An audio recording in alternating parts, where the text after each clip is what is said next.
right, Therapy Thursday. This is where we actually take advice from some folks that have told us we needed therapy, but now we just started passing it along to everybody else. So 888-429-0941. You can call or you can text. We got a few already. There's a no name that has the line. Hey, what's going on? Hey, how you doing, man? Pretty good. How's it going? I'm doing all right, man. Trying to get a little advice from you. Okay, what you got? What you need? I got a 9-year-old daughter, man. I know you got daughters, and she has a really, really bad habit of being lazy and lying a whole lot, man. And I tried everything you can kind of think of, man. And I just don't know what else I could do to help with the lying situation, man. I mean, okay, so how old is she? 9. All right, so first of all, I would say that it's probably just it's the kid thing. It's 9. It's not like your kid's a bad kid or anything like that. So that's the first thing, because when you think lying, you think, okay, this person's going to end up being some degenerate. No, it's just they just testing the waters and whatever. So you gotta, in my opinion, show some consequences for not telling the truth. It doesn't have to be egregious or like crazy violent or whatever, but it does have to stick. So I would say, if she lies about something, take away something and say, listen, the truth is very important. And then maybe you can show her an example, like tell her, hey, we're going to get some ice cream today. You excited? And then when she comes downstairs excited, you're like, okay, here's some broccoli. What is this? Mm-hmm. See how a lie is not good? Yeah. Because those experiences are better than the words when you deal with a 9-year-old. Throw it in her face. Especially one of your girls that, you're the daddy and the hero and everything else. Also my dad saying to me that he was disappointed in me was kind of more than a punishment to me. So I think because of the relationship that you have with her, if you show disappointment in somebody being, dishonest, then that can move mountains. Tell her the Jussie Smollett story. Example. It's funny, but honestly, I think there's a lesson there. Somebody that was at the top of their game and now is in and out of jail just because of a lie. And 9 is a little early for it, but you can make it I wouldn't sit down and show all of it, but I had kid-friendly. I had the conversation with my 12 and 14-year-old who didn't understand who Jussie Smollett was. Yeah. And I told them the story, and halfway through it, they're like, and he just made it up? And I'm like, yeah, so they understood it. So there are ways you could walk them through seeing the consequence of a lie. I think the consequences are what you need to teach her. Okay. I appreciate it, man. All right, man. Hey, do your thing, man. Let us know. Girl dads rock, man. All right, let's see. Solid advice right there. Yeah. I'm You down. pat yourself on the back. No, I was giving him the props. Bobby's like, I had the assist, though. Yeah, I helped you out. All right, Rob is on the phone. You want Dr. Davi. Tell us your question. What's up, Davi? What's up, Rob? What's going on, man? So COVID, took me and my wife out the game, so, we both had to find new jobs. I took a new job. I did very well. My wife took a new job. She's a bartender now. Okay. So I work, 9 a.m. to 6 p.m. She's going to work at 7. She's not getting home till 6 a.m. And, not only that, she's getting huge tips. You know what I mean? So not that I'm insecure, but this is something new for both of us. So I'm not able to spend the time with her that I feel like I want to spend. She doesn't need to work, but she doesn't feel like she needs to do her domestic duties. And so I'm kind of at an impasse. I don't know what to do about it. Well, okay, so needing to work for people is more than just the paycheck. Needing to work gives you a sense of value and accomplishment. So just because it might not be 100% financial, there could be a need for her to work for fulfillment and things like that. You guys are in a transitionary period. This is new. Your job is new. Her job is new. You guys are still adjusting. So I think most importantly is you guys really have to make the most out of your time together. And that doesn't mean having to go a bunch of places and things like that. That could be as simple as putting the phone down and having some deep conversations, or just being present in your short time that you guys are under one roof. I would take the big tips totally out of your mind. If you trust your girl, that should be a moot point. So, don't tell her if she needs to work or not, but the household chores and the household responsibilities kind of being neglected, that's something that you guys kind of have to both come together, maybe divvy it up do like a schedule, just like this is a transition and new for you and in your married life. It's just a big change for her. And you know, I know it's been a year or in change. Essentially, this is still like a brand new situation. So I would say more than anything, make the most out of your time together. Rob, also don't we can use Meredith as a barometer when you said her domestic duties. Oh, yeah. She rolled her eyes at you so hard. I did. So I'm just going to tell you to take that and don't do that. Don't say again. that. Don't ever say that again. We get what you mean. You just don't want to say it. We know your heart, like but we're going to tell you that ain't going to sell well to your wife. Rob, 6 a.m. seems a little late for a bartender, though. Yes, I was going to bring that up. It's not too late because I know a few bartenders because I tend to go to those places. And when they get done counting out, it's usually around 4:30, 5 o'clock that they get wrapped up. So if it's a commute, if she's getting anything to eat or whatever, it's close, but it is kind of late. That's a little late. It's a little late. 6 a.m. I think what bothers me the most is that I don't believe that it's for the. I believe that she likes the validation of the tips. She's ain't nothing wrong with that. Ain't nothing wrong with that. Yeah, it's a good thing. She can't just be yours. She got to be the streets too. Or the land. But she belongs Stop to it. him. But I'm Right. saying, like, she's like, yo, I like this validation. Let her shine. You never want to hold your person back from shining. Let them have their day in the Plus, light. she's paying the bills and contributing. Yeah, but sit down and work out that chore chart. All right, just don't call her domestic duties. All right. Yeah, that's not good. Meredith, MD. It says for Meredith, and I want to hear what the guys have to say. So I guess all docs are welcome. But what do you do when you hate the way your person kisses? There are zero problems elsewhere in the bedroom or anywhere associated, but kissing is horrible. What do you do? I think we need to practice a little bit more, right? And you don't have to be rude or tell them that they suck at a certain, thing in the bedroom, because then they're probably not going to want to try anymore, and it'll hurt somebody's feelings. But they don't suck in the bedroom. No. But that could be. It's a starting point normally for most people in some relationships. You start kissing, and then it leads to other things. So that's why I said that. But my point is, I would definitely see if you could practice a little bit more and try to do it and figure it out a little bit. You don't have to have a makeout session every single day. I think be specific a little bit about what it is that you're not feeling. Your tongue is all the way in my throat. Too much tongue? Is it? It's not too enough. Much tongue in the pants. There's too much tongue in the pants. Yeah. I think that would help. Just kind of pinpointing something that you think, I don't want to say improve on, but that would give us better chemistry. Yeah. There is a old adage of showing somebody what makes you feel good. And so if you could flip the script, and I tried this before with somebody who actually I didn't know at the time, but like years later, they're like, you taught me how to kiss. And I didn't think I did. Because I didn't think that much of it. I was just like, hey, don't move. And they were like, what do you mean? I'm like, I just want to show you something. And I kissed them the way I wanted them to kiss me.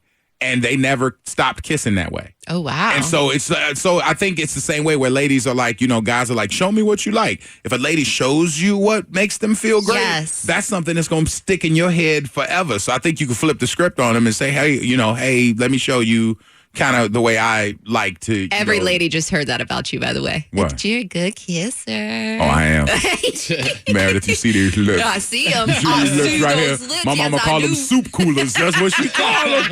These big old lips, baby. Bag up. All right, let's see. We got Dr. Davi. You got a no name on the phone. What's going on? All right, so there's this guy that's been cutting my yard for like years. Over the course of years, we developed friendship. Like his wife and me are really good friends. Our kids play together, so on and so forth. In the last year and a half or so, he's kind of like turned his lawn business over to other guys that do the work for him. But the guys that do the work for him also have their own lawn services. So the guy that does the work for him has been trying to get me to kind of come to him instead of going through my friend for the lawn services, because he has like cheaper prices. I've been kind of battling back and forth between the whole loyalty to my friend and then the cheaper price. And I feel like a crappy person if I went to the cheaper dude. Ooh, the cheaper dude that he hooked up with that opportunity. But life is so expensive So right he's now. stealing his client. Basically. Yeah, that's not good. Yeah, that's not good. The fact that you and his wife have a relationship, that you guys are cool, I think you can open a line of communication and throw all the cards on the table. Let him know, hey, this guy that you referred me to is trying to do his thing on the side. His rates are a little lower. There's always a little bit of wiggle room and negotiating. So I think if he values your friendship and values you as a customer, he might be inclined to meet you halfway. I don't think having that conversation is offensive. It's actually enlightening for a business owner to know, this one guy is he's being shady, and maybe I am pricing myself out of my market, out of my clientele. So I think an open dialogue would be a good starting point. Let them know you taxing too hard. You got your prices too high, and that you're loyal. It's not offensive. It's good information that somebody that's running a business would appreciate and want to know. Or if you just want to act like you're giving them some insight and say, "Girl, do you know that this person is out here trying to poach some of your clients and actually doing it with better rates, girl? They charging cheaper." Because he's going to boot the guy when he find out. I know he is. Wouldn't you want to know? If you would want to know these are good friends, then definitely tell them. Yeah, that's what we think you should do. And then let them know, like, it's cheaper. I love y'all. I ain't going nowhere. But these other people, they might go ahead and go with him because it's cheaper. And by the way, can I get a hookup on the price? Can you send us a business card? Well, appreciate you. Now, let's see here. We got another no name. What do you got for us today? Okay, so I have a 22-year-old daughter who lives at home with me. And we had a conversation the other night. Since she's been out of high school, she's had, in and out jobs, but this job that she's on now, she's been on for 5 years, okay? It's working with children. I do the same thing with kids. But she told me the other night, because at 17, she got her first job before she finished high school.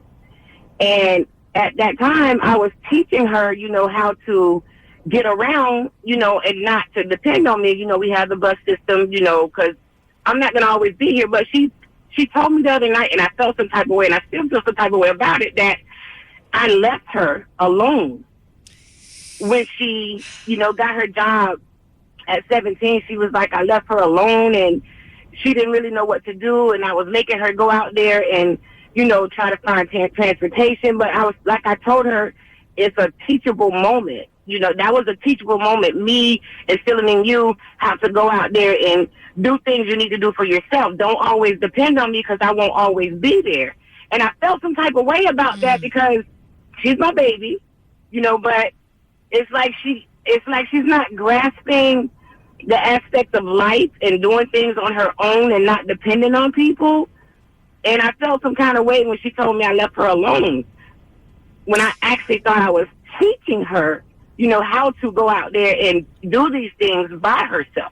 Okay, well, first of all, her interpretation of it isn't the truth. It's her feelings, and it's valuable. But you don't need to change what you were thinking. You were thinking that you wanted to make her independent, which you did, and that was your job. And her interpretation of it was of a 19-year-old. She's 22 now, but at 19, she didn't understand what you were doing. But the strength that she has now is a product of that. So what you have to do is look at the end result. The end justifies the means. So you're like, hey, you're a fearless young woman now that's able to go out and get around on your own and not depend on somebody else. And that's what I was looking for. Maybe at 19, you felt I was putting you aside, but it wasn't because I wanted you prepared. No. She was 17 at the time. Oh, 17. Yeah. So, preparing you for adulthood, I wanted to make sure that I put you into a space where you were getting ready to, be an adult and have to be a little bit more independent. Instead of depending on me and being thrust out there into the adult world, I was trying to get you better prepared. And looking at you now, I see the benefit of doing that. It might not have been something you can understand as a 17-year-old because you're looking at other 17-year-olds and they're being coddled by their parents and being carted everywhere that they go. Yeah. But I wanted you to be a little bit better, and that's why I tried to do that. It's hard to take emotion out of it. She feels like you possibly abandoned her, and that's not the case. You were preparing her for her life. And some of life's best lessons take years to kind of digest and to make sense. So what a 22-year-old could say, hey, you left me alone, you abandoned me. A 28-year-old might look at that and being like, that's the reason why I'm successful. That's one of the best things you could have ever done for me, Mom. Yeah. And so the perspective of it is that you see it clearly because you're an adult and you're experienced and you got a little bit more years on her. A young ear is thinking like, man, they just left me out here by myself, but she just needs a little bit more time to see that clarity and that light bulb moment happen. So And good for you. And good for you for doing that. Yeah, seriously, you're being a good mom. She's always throwing up in my face because, I can tell her, like, how we grew up. It was totally different because right now, today, the society is all about technology. And I was telling her, we didn't have those things when we were growing up. So she's always throwing up in my face, well, y'all had it easy when y'all were growing up. It's hard now. No, it's better now. But wait. Listen. You can't, what we just told you, you're doing right. You're listening to that of a child that's in a different space. So you can't force. She didn't experience your experience. She's not old as you. So when she throws something at you, don't bust back. Don't engage into the argument. Realize you're talking to a young person that don't have experiences. She doesn't understand. Like if a kid says, I'm going to go out and buy me a bunny. All right, whatever, bye. Go ahead. You don't expect a lot of clarity to come from him. She's finding her way. She's young. My dad used to say, you're young, dumb, and full of opportunity. So I just think that you need to look at her as a child and stop looking at her as one of your peers. I don't look at her as one of my peers. Well, you sound like you're expecting her to be one of your peers, and I'm telling you just by listening to you because you're okay. All right. I just want her to be independent. And you did that. And you did that. But she's going to be independent with her voice. And she's going to have her voice, and her voice of her limited experiences are not going to sound like they make sense to you because they don't, because you have experiences. So when she says that kind of sideways stuff, don't engage. Just be like, you know what? You're gonna see. And that's it. That's all. You don't have to fight her about it. Okay? You're doing good. All right, no problem. All right, there we go. I think for her, and I know we got her off the phone, I was waiting because that would have gone too long, but like that sense of independence and standing on your own 2 feet could start with like an exit strategy. Yes. Like you're still living at home. Okay, you want to be independent. How are we going to get you out of here? And not next week, but maybe in the next 3 months. It also starts with a vehicle. That's what she was talking about. You just got to let her live because, she's going to be good. And when that light bulb moment happens, and you don't know when most of the things your parents tell you are going to be like things that don't make sense. Right. And then when you get out, and you start paying bills or, something happens and you got a little nest egg because they was telling you put $20 a week away, whatever. That's what Mama was talking about. It hits you. And then everybody who's adult like us now have all said something where we like, damn, I sound like my mama. Yeah. Damn, I sound like my dad right now. When that light bulb moment happens, all the harps start playing, and you're like, oh, okay, now I get it. They did all this for me and prepared me for the world. But if you fight her on it, now y'all going to become adversaries and stuff. Yeah. Now y'all like, the evil Spider-Man and the good Spider-Man. It's like, you don't want to be fighting like that. Orlando and the Freak Show. Therapy Thursday is a wrap. All right, we got more coming up for you. Don't move.